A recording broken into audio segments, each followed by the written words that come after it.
ఆ, దేవుని బిడ్లారా, ఆయన కృప, ఆయన కాపుదల, ఆయన భద్రత నిత్యము మనకు తోడై ఉండునుగాక.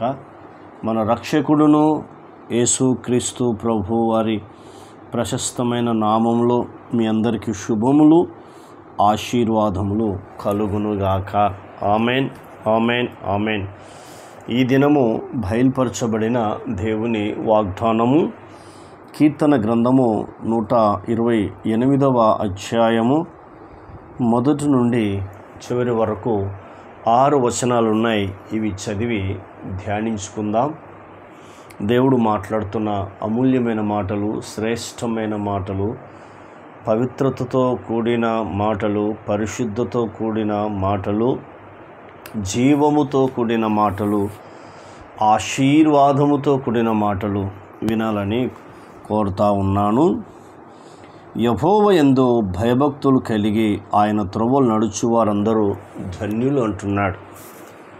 వాక్యం ఏం సెలవిస్తుందంటే, యెహోవా యందు భయభక్తులు కలిగి ఆయన త్రోవలో నడుచు వారందరూ ధన్యులు అని బైబిల్ చెప్తుంది.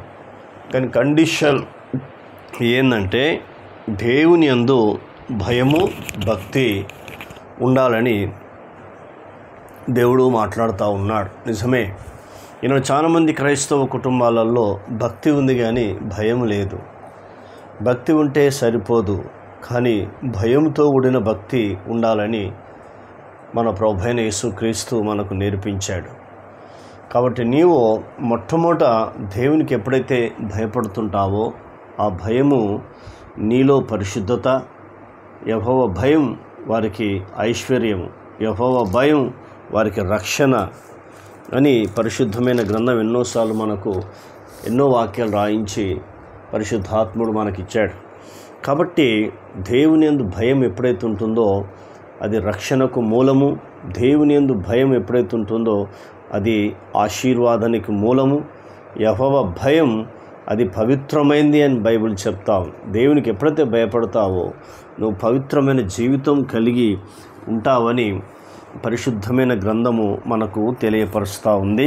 అవి 2 విషయాలు మనం చూద్దాం. మొట్టమొదటిది 19వ కీర్తనలో మరి భక్తుడు ఈ రీతిగా రాస్తూ ఉన్నాడు. ఆ మాటలు ఒకసారి మనం నేర్చుకుందాం. ఏమని రాస్తున్నాడు అంటే, 19వ అధ్యాయంలో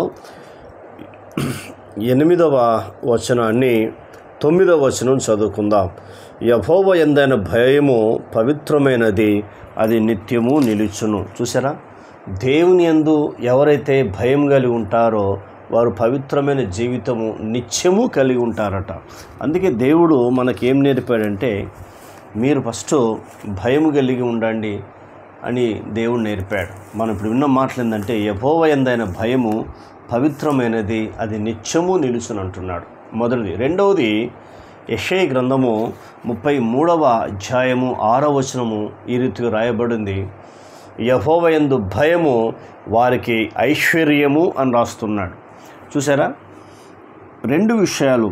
మొట్టమొదటిది పవిత్రమైంది, రెండవది ఆశీర్వాదము కలుగజేసే మాటలని మనకు పరిశుద్ధమైన గ్రంథం చెప్తా ఉంది. అందుకే రాస్తున్నాడు ఇక్కడ, నిశ్చయముగా నీవు నీ చేతుల కష్టార్జితము అనుభవించదవు అంటున్నాడు. చూసారా, ఎప్పుడైతే దేవుని యందు భయభక్తులు కలిగి ఉంటావో ఆ భయము, భక్తి ఏం చేస్తుందంటే, నువ్వు ఏ కష్టమైతే చేస్తున్నావో ఆ కష్టాన్ని దేవుడు ఏం చేస్తాడంటే ఆశీర్వదిస్తాడు.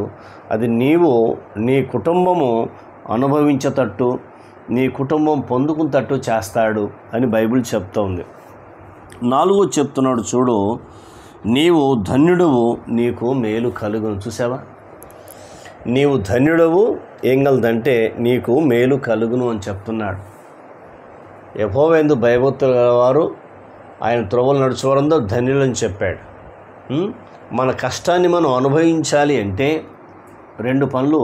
ఫస్ట్ దేవునికి భయపడమన్నాడు. ఆ భయం ఏం చేస్తుందంటే పవిత్రతను తీసుకొస్తుంది, మొదటిది. రెండవది, ఆ భయము మనకు ఐశ్వర్యం కలుగజేస్తుంది.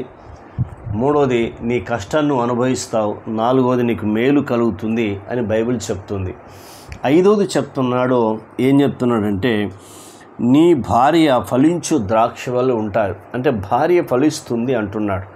అంటే ఎప్పుడైతే యజమానుడు భర్త అనే వ్యక్తి దేవుని యందు భయభక్తులు కలుగుతున్నప్పుడు తన భార్య కూడా ఫలిస్తుందని బైబిల్ చెప్తుంది. నీ లోగిట నీ భార్య ఫలించు ద్రాక్షవల్లి వలె ఉండును అని చెప్తున్నాడు. తర్వాత 6వ చెప్తున్నాడు, నీ పిల్లలు భోజనం బల్ల చుట్టూ ఒలివే మొక్కల వలె ఉందురు అంటున్నాడు. అంటే ఒకసారి మనం ఆలోచన చేస్తూ ఉంటే మన యొక్క పిల్లలు, దేవుడు చెప్తా ఉన్నాడు, మన యొక్క పిల్లలు ఏంటంటే భోజనం బల్ల చుట్టూ ఒలివే మొక్కల వలె ఉందురు. 7వది రాస్తున్నాడు ఏంటంటే 7వ మాట, యెహోవా యందు భయభక్తులను ఇలాగూ ఆశీర్వించబడని చెప్తున్నాడు. అంటే మళ్ళీ చెప్తున్నాడు, నువ్వు దేవుని యందు భయము భక్తి ఉంటే ఈ 6 రకాల ఆశీర్వాదాలు నీవు పొందుకుంటావు అంటున్నాడు. ఎన్ని రకాల ఆశీర్వాదాలు? 6 రకాల ఆశీర్వాదాలు ముందు చెప్పాడు. తర్వాత మళ్ళీ కింద చెప్తున్నాడు, యెహోవా నిన్ను ఆశీర్వదించును అంటున్నాడు. నీ జీవితకాలం అంతయు యెరూషలేమునకు క్షేమము కలుగుట చూసెదవు. 7వది చూసావా, నీ జీవితకాలం అంతయు యెరూషలేమునకు క్షేమము కలుగుట చూచెదవు అని చెప్తున్నాడు. 8వ చెప్తున్నాడు ఏంటంటే, నీ పిల్లల నీవు చూచెదవు. నీ పిల్లలను నీవు చూచెదవు. 9వ చెప్తున్నాడు, ఇశ్రాయేలు మీద సమాధానముండునుగాక. ఏమంటున్నాడు? ఇశ్రాయేలు మీద సమాధానముండునుగాక అంటున్నాడు. అంటే మొట్టమొదటి చూడు, దేవుని భయము ఏం నేర్చుకున్నాం? మొదటిది పవిత్రమైంది. 2వది నేర్చుకున్నాం, దేవుని భయము ఐశ్వర్యము కలగజేస్తుంది. 3వది నేర్చుకున్నాం, దేవుని భయము నీ కష్టాన్ని నీవు అనుభవిస్తావు. 4వది ఏం నేర్చుకున్నావు? నీవు ధన్యుడవు. 5వది ఏం నేర్చుకున్నావు? నీ భార్య ఫలించు ద్రాక్షవలు ఉంటుంది. 6వది ఏం నేర్చుకున్నావు? నీ పిల్లలు భోజనం బల్ల చుట్టూ ఇలాగా ఉంటారని నేర్చుకున్నాం. 7వది ఏం నేర్చుకున్నాం? యెహోవా యందు భయభక్తులను ఇలాగూ ఆశీర్వించని నేర్చుకున్నాం. 8వది ఏం నేర్చుకున్నాం? యెరూషలేమునకు క్షేమము కలుగుట నీవు చూచెదవు. 9వది ఏం నేర్చుకున్నామంటే, నీ పిల్లలను నీవు చూచెదవు. 10వది ఏం నేర్చుకున్నావు? ఇశ్రాయేలుకు సమాధానం కలిగి ఉంటుందని చెప్పాడు. మరొకసారి ఆలోచన చేద్దాం. నిన్ను బట్టి ఎన్ని మేలులు ఉన్నాయి చూడు, ఇన్నిగా అని చెప్పాడు. మరొకసారి మనం ఆలోచించుకుందాం, పరీక్షించుకుందాం.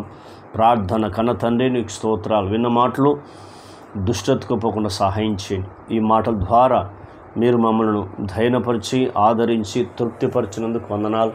మీరు మాతో మాట్లాడిన లేఖన భాగాన్ని బట్టి నీకు వందనాలు చెల్లిస్తున్నాను. 10 ఆశీర్వాదాలు 128వ కీర్తనలో మా కొరకు దాసించిన దేవుడవు, అందుకే నీ కృతజ్ఞతలు చెల్లిస్తూ, యేసు అవి మేము పొందుకోవడానికి మీరు కృప చూపినందుకు కృతజ్ఞతలు చెల్లిస్తూ యేసు నామంలో పొంది ఉన్నాం తండ్రి. ఆమెన్. దేవుడు మనందరిని దీవించి ఆశీర్వించును గాక. Amen, amen, amen.